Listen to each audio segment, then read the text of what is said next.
Tempest ಪದ್ಯದ ಕನ್ನಡ ಸಾರಾಂಶ. The ballad of the tempest Kannada ಸಾರಾಂಶ.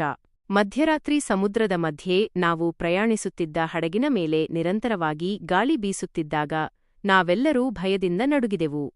ಹೆಚ್ಚುತ್ತಿದ್ದ ಅಲೆಗಳು ಹಡಗನ್ನು ಅಲ್ಲಾಡಿಸುತ್ತಿದ್ದವು. ಗಾಳಿಯ ಸುಳಿಗುಳಿಯೊಂದಿಗೆ ನಾವೆಲ್ಲರೂ ದೇವರ ಅನುಗ್ರಹಕ್ಕಾಗಿ ಪ್ರಾರ್ಥಿಸುತ್ತಾ ಮೌನವಾಗಿ ನೋಡುತ್ತಿದ್ದೆವು. ಹಡಗಿನ ನಾಯಕ ಹಡಗು ನಮ್ಮ ನಿಯಂತ್ರಣದಲ್ಲಿಲ್ಲ ಎಂದು ಹೇಳಿದನು.